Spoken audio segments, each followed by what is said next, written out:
तो राधे राधे। पिछले जन्म का फल इस जन्म में मिलता है? यदि हाँ, तो पूर्व जन्म के कर्म के फल का क्या होता है और पूर्व जन्म के कर्म का फल कब और कैसे मिलता है? कर्म और फल मनुष्य के जीवन बीती क्रियाओं के अनुसार होता है। हमारे पूर्व जन्म कब और कहाँ और कैसे थे, शायद ही किसी को पता हो। एक बार एक गरीब लड़का कुछ बेच रहा था क्योंकि उसकी आर्थिक स्थिति ठीक नहीं थी। सामान बेचते बेचते जब वे थक गया तो उसको भूख लगी। तो उसने सोचा कि किसी के घर जाकर मदद मांग ली जाए। जैसे ही वह एक घर पर पहुंचा, उसने दरवाज़ा खटखटाया। बाहर एक लड़की निकल के आई। लड़का हड़बड़ा गया और उसकी बेचैनी बढ़ गई। उसने बोला, क्या मुझे पीने का पानी मिल सकता है? लड़की अंदर गई और सोचने लगी कि गरीब लोगों को पानी तो सब पिलाते हैं, हो सकता है उसको भूख भी लगी हो। उसने देखा तो रोटी नहीं थी, लेकिन उसकी नज़र दूध पर पड़ गई। उसने एक गिलास दूध भरा और लड़के को दे दिया। लड़का दूध पीकर खुश हुआ। उसकी प्यास और भूख कुछ हद तक कम हो चुकी थी। लड़के ने कहा कि दूध के कितने पैसे दूं? लड़की बोली, इसकी कोई ज़रूरत नहीं है। मेरी माँ ने सिखाया है कि मुसीबत में लोगों की मदद करना, उससे पैसे नहीं लिए जाते। ये मेरा कर्म है, इसे किया और मैं इससे बहुत खुश हूँ।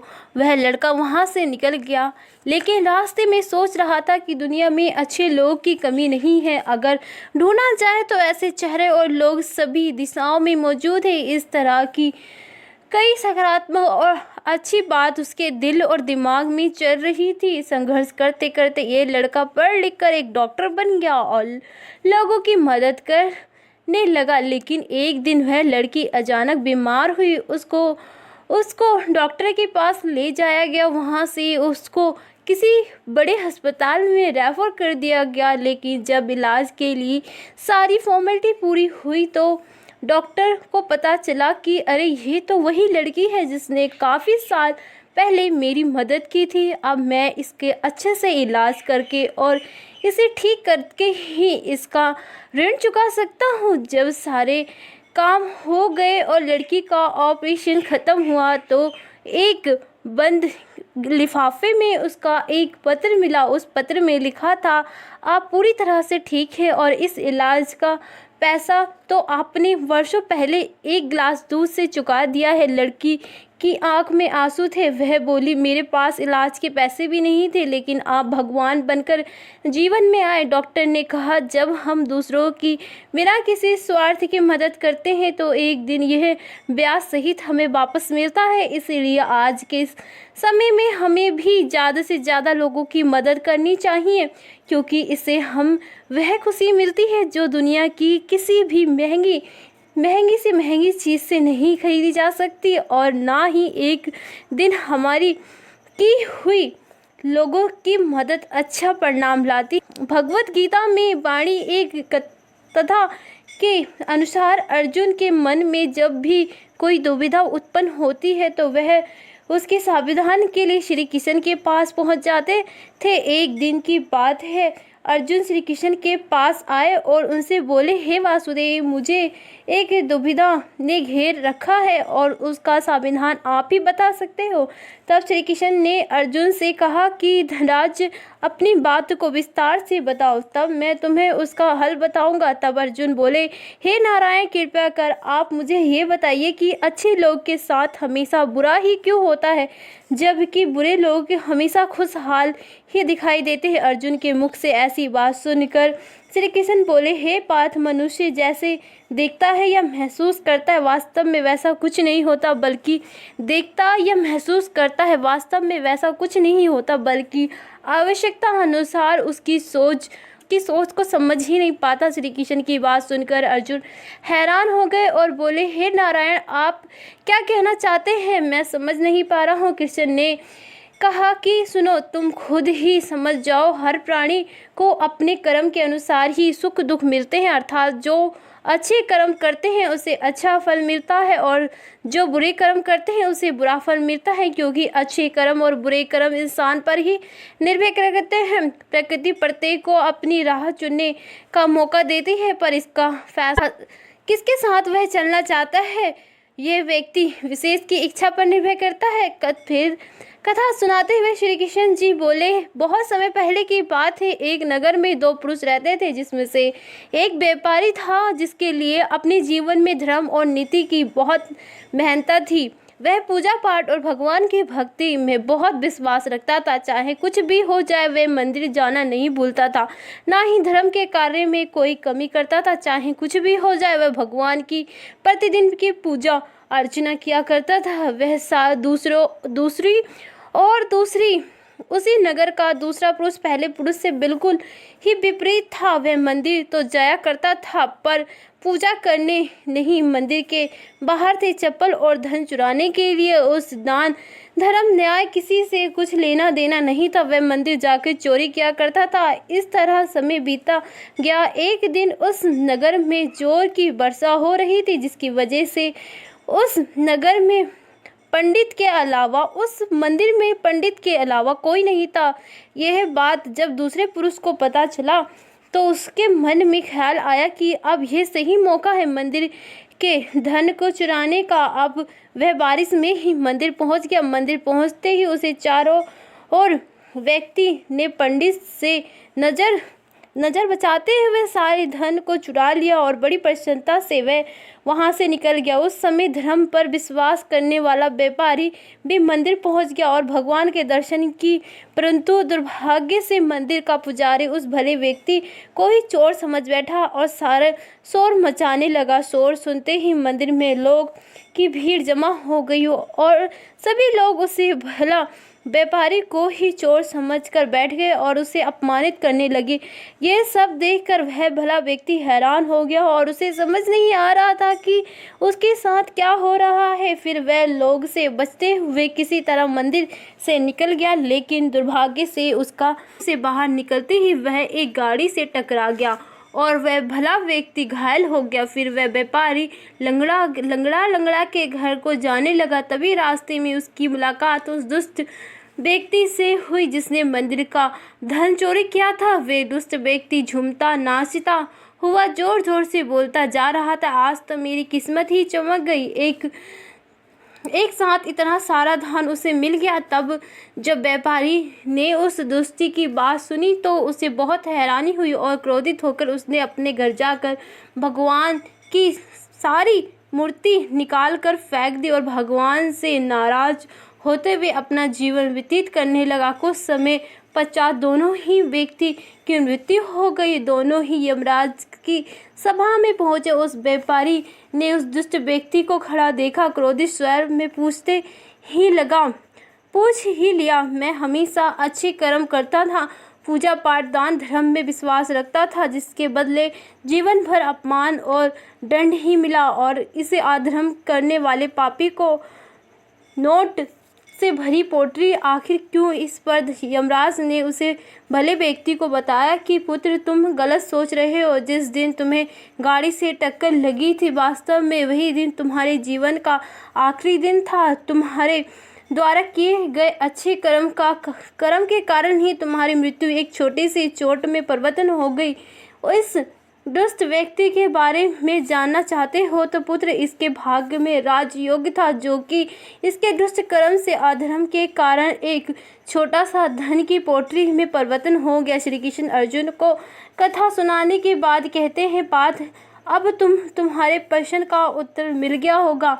ऐसा सोचना कि भगवान उसके अच्छे कर्म को नजरअंदाज कर रहे हैं, ये बिल्कुल भी सत्य नहीं है। भगवान हमेशा क्या किस रूप में दे रहे हैं ये मनुष्य की समझ में नहीं आता, लेकिन अगर आप अच्छे कर्म करते हो तो भगवान की कृपा सदैव आप पर सदैव बनी रहती है। आपको अच्छे कर्म को करने से कभी पीछे नहीं हटना चाहिए।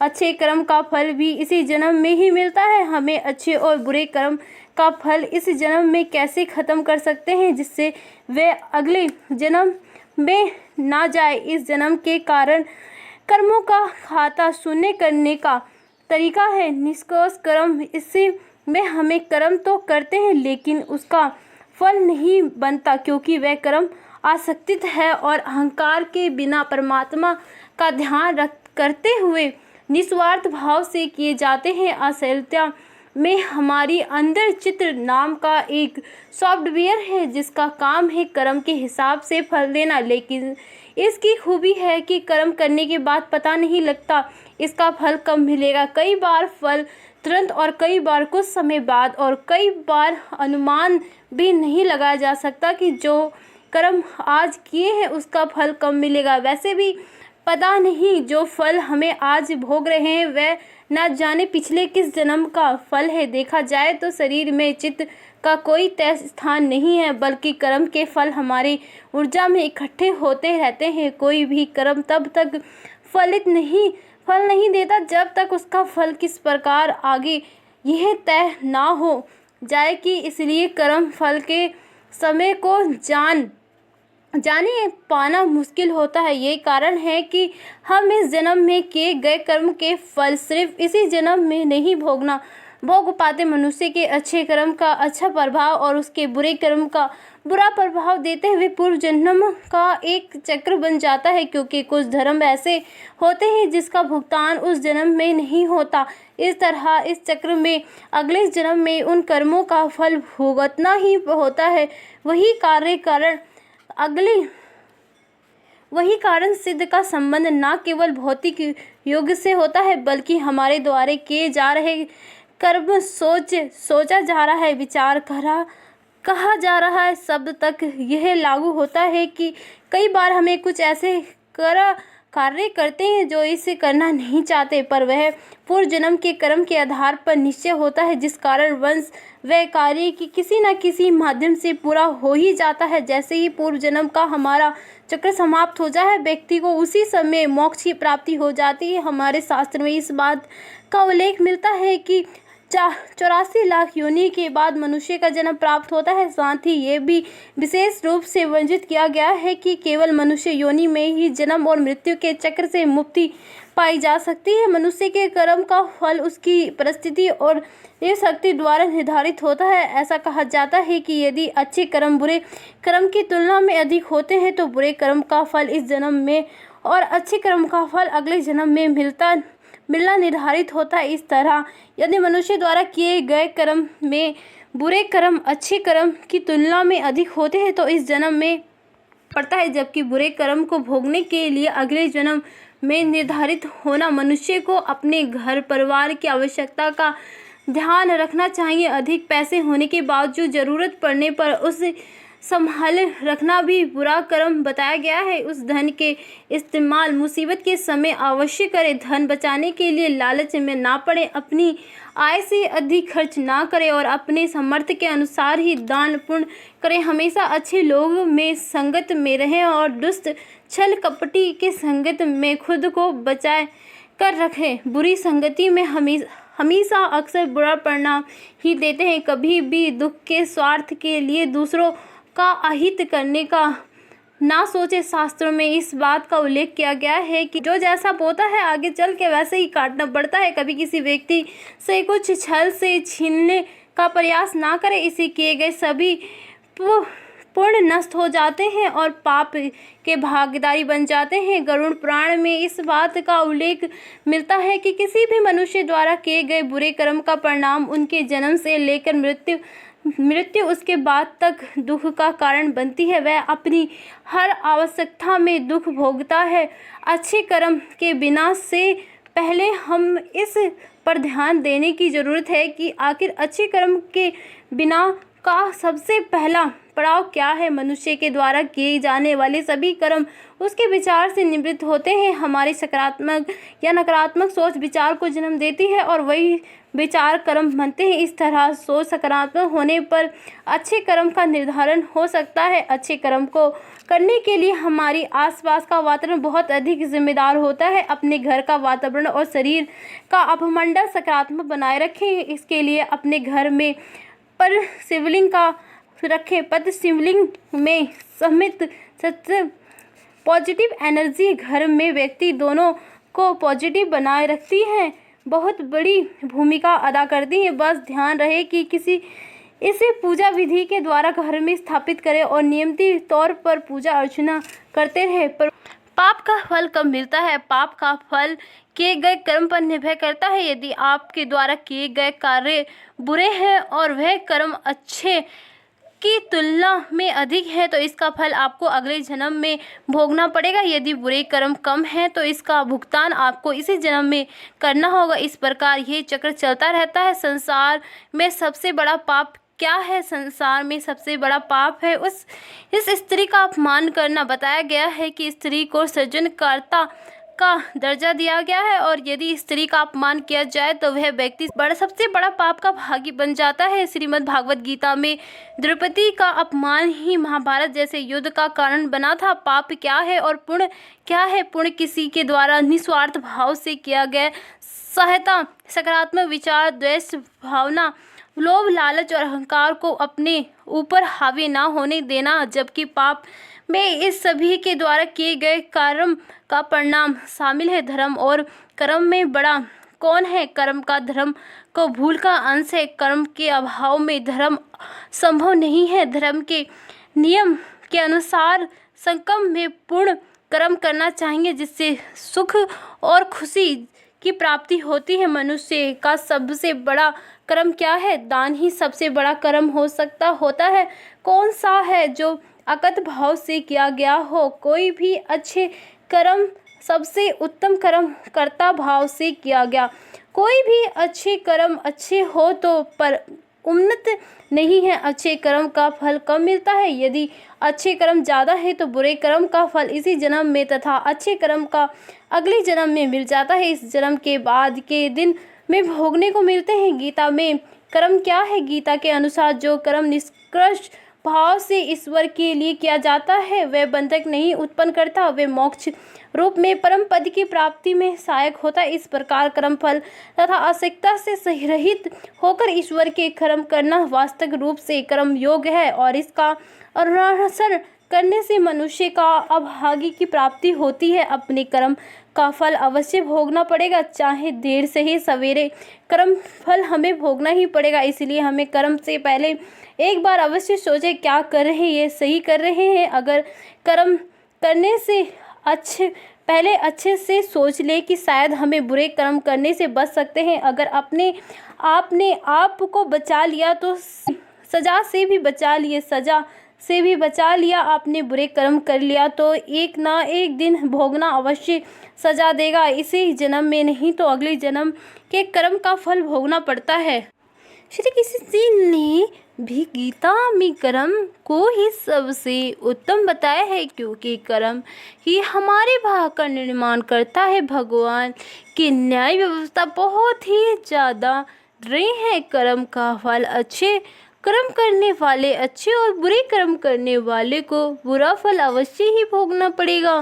प्रभु ने प्रत्येक मनुष्य के फलित होने का समय पहले से ही निर्धारित कर रखा है। समय से पहले या पिछले फल की प्राप्ति नहीं होगी। प्रभु के प्रत्येक रचना, प्रत्येक नियम इतने ज़्यादा गहरे हैं कि हर एक प्राणी उसको समझ या जान नहीं सकता। आज जो कर्म भाग में निर्माण है हम खुद ही और प्रत्येक मनुष्य को उस भाग के अनुसार उसे फल या कुफल अवश्य भोगना पड़ेगा। इस समय हम जो दुख भोग रहे हैं ये हमारे ही पिछले जन्म का या इस जन्म के हमारे किए गए पुण्य या बुरे कर्म का फल है। प्रभु को दोष देना नहीं चाहिए। भगवान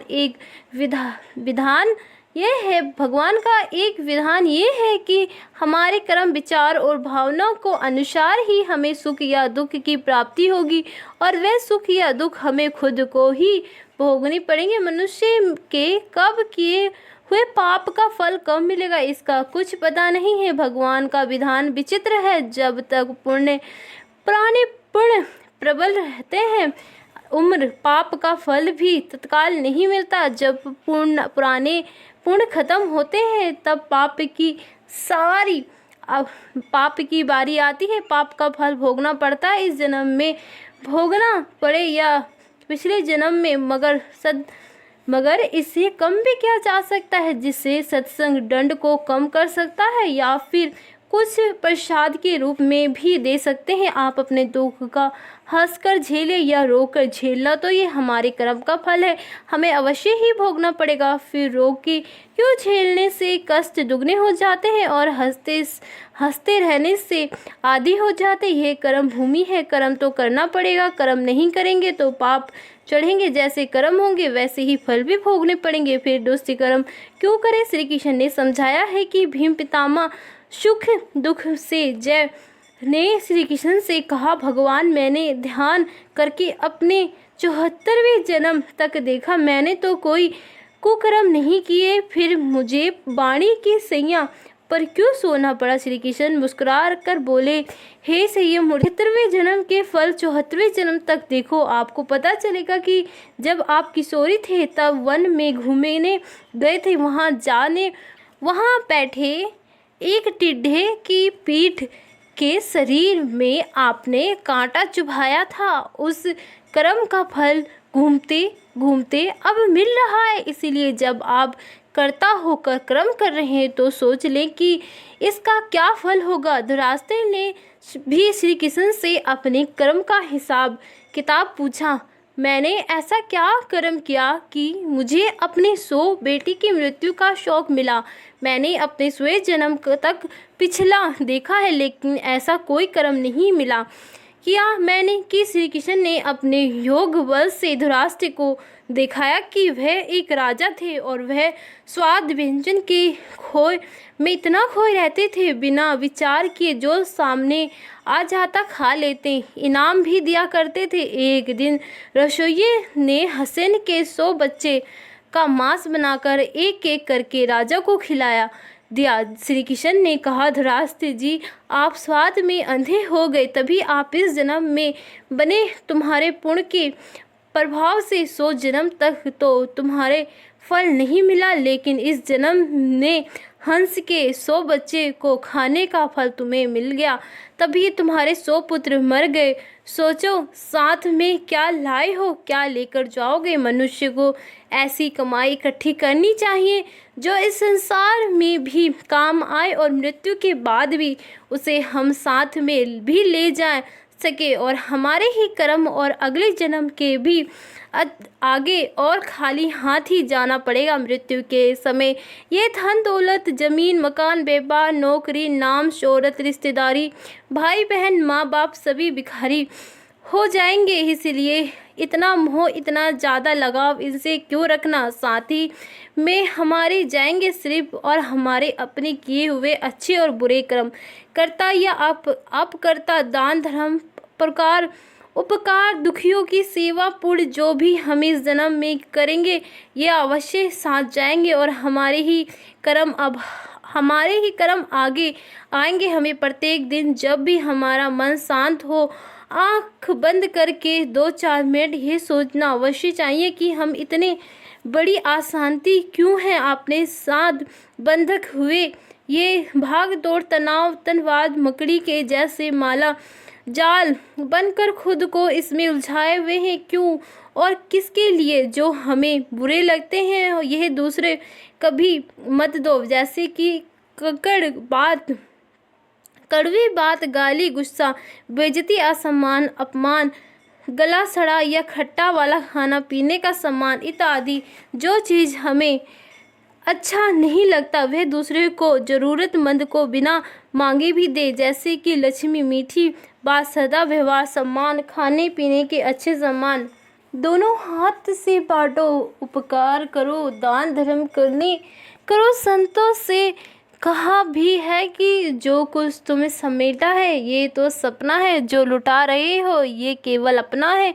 इसलिए जितना लुटाया जाए वही तुम्हारे साथ जाएगा। तुम्हारे कर्म अपने आप आगे। याद रखो कि संसार की किसी भी वस्तु में मनुष्य की स्थायी संबंध नहीं है। शरीर मकान रुपए पैसा जमीन जायदाद स्त्री पुत्र परिवार दोस्त कोई भी साथ रहने वाला नहीं है। एक दिन सब वस्तुएं यही छोड़कर यहाँ से चल देना है। जब जाएंगे तब साथ में कुछ भी नहीं ले जाएंगे, सिर्फ भगवान साथ छूटने वाले नहीं, भगवान साथ छोड़ने वाले नहीं है। साथ में एक छोटा सा तिल भी नहीं ले जा सकते। आप कितना भी उपाय कर लो सारे उपाय यहीं धरे रह जाएंगे। श्री भगवान नारायण प्रभु की भक्ति और दुखियों की सेवा, दान पुण्य साथ में अवश्य जाएंगे। साथ में जो जाएगा वह तो अपना हुआ, साथ में जो नहीं ले जा सकते वह सब पराया हुआ। जीते जी उन पराई वस्तु से मोह क्या रखना, आप भीतर ही से गंभीरता से जाकर विचार करें। साथ में एक तिल्ली भी नहीं ले जाने पाएंगे तो फिर आसान छीन झपटी क्यों। किसी के लिए भगवान का हुक्म है, हर कर्म प्रभु के निश्चय, समझदार फल प्रभु पर छोड़ दे, वह कभी बुरे करेंगे ही नहीं। तो सोचो कि फिर दुख क्यों करें। दुख सुख भी एक सोच के कारण ही होता है। दुख को भी सुख मानो, प्रभु सुख संकट प्रभु सुख ही सुख कर देंगे। यदि मोक्ष की इच्छा है तो विशेष को विश्व के समान दूर से ही त्याग दें। संतोष, दया, सरलता अमृत के समान नित्य अंदर पूर्व सेवन करें। एक साधु गांव में रहकर हर रोज भीख मांगने जाता था, जिसे घर में भी जाता कोई आटा दाल तो कोई चावल कुछ भी दे देता और वह अपने इस तरह पेट भर ले। गांव में हर रोज एक व्यक्ति रहता था। उसी गांव में एक व्यक्ति उसको हर रोज भिक्षा मांगने पर गोबर डाल देता और एक कहकर डांटता कि भगवान ने हाथ पैर दे रखे हैं, कुछ कमा लिया करो। ऐसे करते करते उस गोबर बहुत बड़ा ढेर बनाया। साधु भी हर रोज भिक्षा मांगने जाता। वह आदमी हर रोज ही उसको गोबर डाल देता और गांव के लोग खाना देते। ऐसे करते करते दिनों के दिन बीत गए और जब दोनों अपनी जीवन यात्रा पूरी कर ली और के भगवान के घर पहुँचे तो गोबर डालने वाले इंसान को खाने में भगवान के घर गोबर मिला। तो उसने भगवान से कहा, हे प्रभु, मैं गोबर कैसे खा सकता हूँ। भगवान ने कहा, जब साधु तेरे घर भिक्षा मांगने जाता था, जिसका कोई और भिक्षुक मांगने के सिवा कोई चारा नहीं था, तो आप उसको भिक्षा में गोबर देते। वही गोबर का ढेर अब इतना बड़ा हो गया कि आपके खाने के हिस्से में अब गोबर ही आया। तो उस व्यक्ति ने भगवान के पैर पकड़ लिए और कहने लगा, क्षमा भगवान, मैं गोबर नहीं खा सकता, कृपया इस समस्या का कोई समाधान बताओ। भगवान ने कहा, कर्म का फल अवश्य ही भोगना पड़ता है। जब वह इंसान प्रभु के आगे रोए और गिड़गिड़ाए और कृपया करके उस समस्या का कोई समाधान हो तो बताओ। भगवान बोले, इस सारे गोबर को आप हर रोज एक कपड़े में डालकर पानी के साथ धोते रहें, इस तरह आपके कर्म कट जाएंगे। ऐसा करते करते उसे गोबर को धोने से कम 1 साल लग गए और सबसे लास्ट में गोबर का जो आखिरी आभा भूसा और घास का कुछ हिस्सा कपड़े पे ऊपर लगा गया। तो भगवान बोले, अब आपको ये हिस्सा तो खाना ही पड़ेगा। वह इंसान फिर रोया और कहा कि इसको कैसे खाऊं प्रभु, मैं नहीं खा सकता। किसी के बुरे कर्म मैं कम कर सकता हूँ पर बिल्कुल ख़त्म नहीं कर सकता, इसीलिए आपको तो ये खाना ही पड़ेगा। भगवान ने उसे समझाया कि आप गोबर खाने से बच गए, अगर आपको इस ना धोया होता वह सारा गोबर आपको खाना पड़ता। कर्म का फल महत्व है। इस फल जब हम जीवन में कोई फल का पौधा लगाते हैं तो उसका उगने में और बड़े होने में समय लगता है और फिर वही कहीं सालों 2 साल बाद बड़ा होता है, फिर उस पर फल लगते हैं। क्या किसी भी कर्म का फल एक दिन में नहीं मिलता, चाहे वे अच्छे हो या बुरे। अब आपको ऊपर निर्भर करता है कि आप कर्म कौन सा कर रहे हैं। फल मिलने में समय जरूर लगेगा, मिलेगा जरूर। समय परमात्मा का नियम है कि हर इंसान के किए गए द्वारा हर कर्म का सुख और दुख हमारे कर्म के ऊपर ही निर्भर करता है। हम सुख और दुख अपने द्वारा किए गए कर्म का हिसाब किताब चुका रहे हैं। कर्म का फल हमें अवश्य ही भोगना पड़ता है। इसलिए जब हमें किसी का दान देते हैं तो सोच समझ के ही भुगतान देना, क्योंकि वो आगे चल के तुम्हें भोगना ही पड़ेगा। इसलिए जब हम किसी को दान देते हैं तो सोच समझ कर करें, क्योंकि आगे एक दिन हमें वह डबल होकर मिलेगा। इस प्रकार हर कर्म करते समय भी ध्यान रहे कि हमें कौन सा सही कर्म करें और कौन सा गलत कर रहे हैं। इसीलिए कभी भी भूल कर किसी का भी अपमान ना करें। ना हो सके आप अपनी तरफ से अच्छे से अच्छा करें। एक गांव में एक किसान अपने परिवार के साथ रहता था। किसान और उसका परिवार एक संत महात्मा की सेवा किया करता था और संत महात्मा के उपदेश पर उनके परिवार की जरूरतमंद लोगों की सेवा भी किया करते थे। उसके परिवार में सभी लोग प्रेम भाव से रहते थे, लेकिन उसका एक बेटा था जो कि दोनों पैर से अपाहिज था। सेवा करते करते बरसों बीत गए। उसके परिवार कभी कभी यहाँ सोचता था कि हम सब इतने प्रेम भाव संत महात्मा और ज़रूरतमंद लोगों की सेवा करते हैं, फिर भी हमारे परिवार में इस बच्चे के साथ ऐसा क्यों हुआ? इसका क्या दोष था? वह अपाहिज है। एक दिन की बात है जब संत महात्मा का सत्संग चल रहा था। हजारों लाखों श्रद्धालु उस संगत में बैठे हुए थे।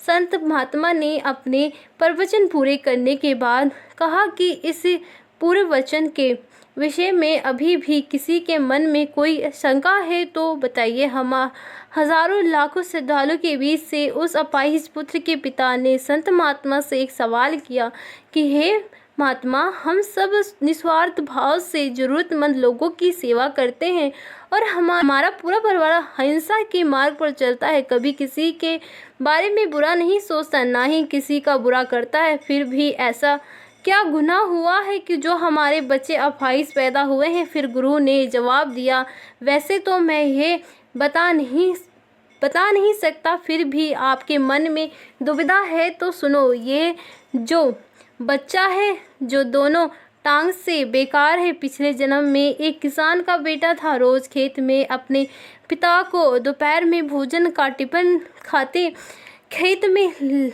देने जाया करता था। एक दिन उसकी माँ ने उसे दोपहर में खाना लगा कर दिया और कहा, बेटा खाना खाकर पिताजी को टिफिन देकर आना। उसकी माँ ने बोला और परोस कर थाली में रख दिया। इतने में उससे किसी दोस्त ने आवाज़ लगाई तो यह खाना वहीं छोड़कर अपने दोस्त से बात करने को बाहर चला गया। इतना में एक कुत्ते घर में घुस आया और उसे अपनी थाली में मुंह डाला और रोटी खाने लगा। लड़का जैसे ही घर वापस आया और उसे कुत्ते को थाली में मुंह डाले हुए देखकर पास में ही एक लोहे का बड़ा सा डंडा पड़ा हुआ था। उसने यह भी नहीं सोचा कि खाना तो झूठा हो चुका है। बिना सोचे समझे उस कुत्ते की दोनों टांग पर इतनी जोर से मारा कि वह कुत्ता अपनी ज़िंदगी में जब तक जिंदा रहा दोनों पैर से बेकार घसीटते घसीटते ज़िंदगी जी और तड़प तड़प कर मर गया। उसी कुत्ते की बददुआ का फल है जो इस जन्म में ये दोनों टांग से पाइज पैदा हुआ है। संत महात्मा ने कहा, पुत्र, इन संसार में इंसान को अपनी अपनी कर्म का फल भोगना ही पड़ता है। इस जन्म में अगर किसी को टांग तोड़ते हो तो स्वाभाविक है कि अगले जन्म में आपकी टांग टूटेगी। अगर आप किसी को नुकसान पहुंचाओगे तो आपको भी नुकसान होना ही है, इस जन्म में नहीं तो अगले जन्म में। इसलिए जो भी कर्म करो सोच समझ कर करो। आप अपने कर्म फल से नहीं बच सकते। आप जहाँ भी जाते हैं, जो कुछ भी बोते हैं, आपके कर्म ही आपको सेलपूर्ण देख रहा है। किसी भी दिन आपको आपके कर्म का फल पृथ्वी पर बहन करना होता है। इसीलिए हर समय अच्छे और उचित कर्म करना अनिवार्य है। भगवान श्री कृष्ण ने गीता में कर्म को प्राधान्य देते हुए कहा है, यहाँ तक स्पष्ट किया है कि व्यक्ति की योग जहाँ से छूटता है अगले जन्म में वहीं से आरंभ होता है। जो प्रकृति के नियम का पालन करता है वह परमात्मा के करीब होता है। लेकिन ध्यान रहे, यदि परमात्मा भी मनुष्य के रूप में अवतरित होते हैं, वह भी उन सारे नियम का पालन करते हैं। आशा करती हूँ आप तो को राधे राधे। पिछले जन्म का फल इस जन्म में मिलता है, यदि हाँ तो पूर्ण